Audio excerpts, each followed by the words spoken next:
Hi, you're watching Knit Tips. I'm Zandy from So I Make Stuff, and in this video I'm going to show you the wide version of a stacked decrease.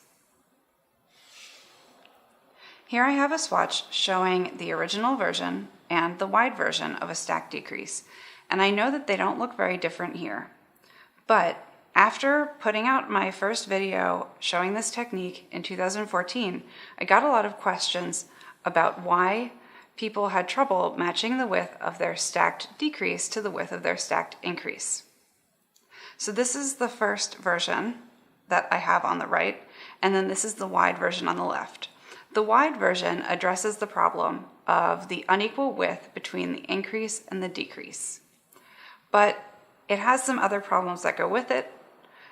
Because of the increased width, it can create problems with making a flat fabric and some bulging around the edge of certain types of patterns.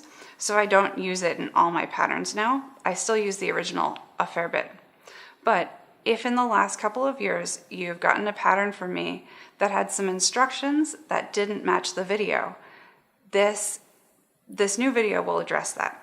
I'm also going to show you a cool trick with a marker that's going to help you count when you're in the decrease. But before we get started, I'm going to just flip this over and show you the back side. I think on the back, and just ignore these woven and ends here, it's a little more obvious how this stack decrease is wider than that one, because you can see it's got more width in the center and that one's a little narrower. So that's what we're going to be working with in this video. So let's get going. At this point in my swatch, I've worked an increase row with my stacked increases and whatever rows that happen before the decrease row that are called for in the pattern. And I'm just going to begin. I have a slip stitch on the edge, so that's the previous color coming through. And I'm going to begin working my pattern up to the spot where it says to do my stacked decrease. So in this case, that's to knit 3. And at this point, I'm going to take one of my locking stitch markers and I'm going to place that on the needle.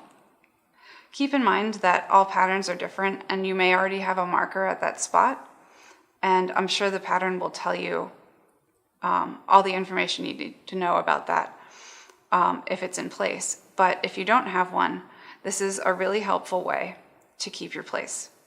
So then I'm going to follow the next instruction, which is to knit 7.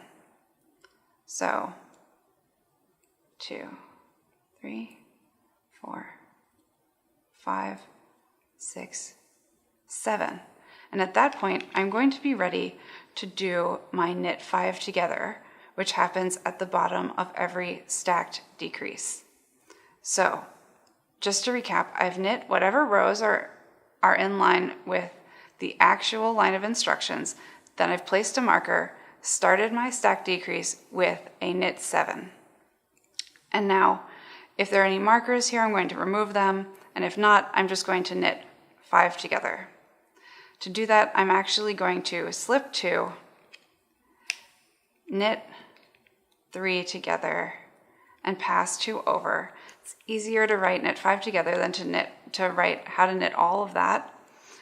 But it essentially does the same thing as a knit 5 together. Now, this is where the instructions differ from my previous how-to video. I am going to knit 1, then I'm going to take my left-hand needle and slip back 3 stitches without twisting them. Then I'm going to knit 3 together through the back loop. And that is my decrease sequence. That's going to happen a total of 7 times, and it's already happened once, so I have 6 more to do. So let me do it again a little faster this time. I'm going to knit 1, slip back 3 stitches, and then I'm going to knit 3 together through the back loop. Now, why through the back loop?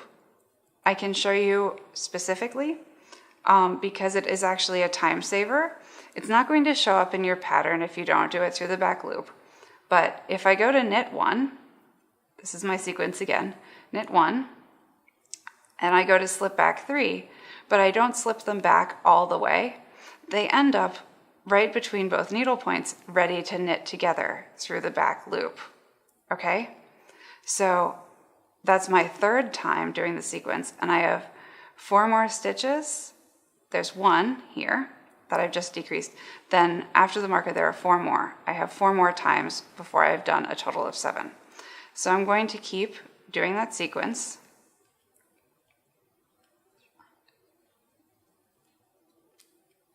And you can see how fast that goes when I'm not having to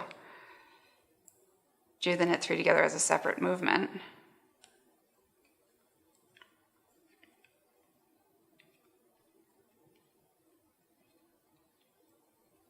And then if I go to do this again, where I knit 1 and then try to slip back 3, I'm going to slip back that marker by accident, and you never want to move this marker. So I know, I can undo that now, that once I have done the required number of repeats, I will have 1 stitch left on the right hand needle after the marker, and I can unlock this marker and remove it and move on with my row, doing whatever row instructions I need to do. And then when it's time to start another decrease, all I have to do is either I've knit to a marker that's in place, or I just take that locking stitch marker, and again, I'm going to place that and do the same set of instructions again to complete the row. So I'm going to do that, and I'll get back to you and show you what this looks like once I've completed the row. Here you can see my swatch showing the finished row with both of the decreases done in the wide version. And I know it's not that different than what we started with in that original video, but it is different enough that it affects some patterns.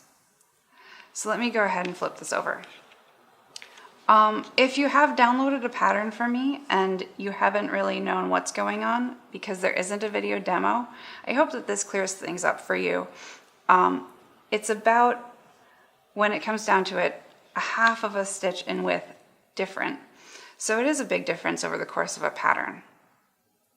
I hope that if you are using the original version of the decrease, that you also got something out of that little marker trick, which applies to both versions of the decrease as well. So I'd love to hear your feedback and to hear which decrease you prefer. You can leave a comment below. I try to check in and see what people like so that I can give you better videos in the future. Thanks for watching. Bye.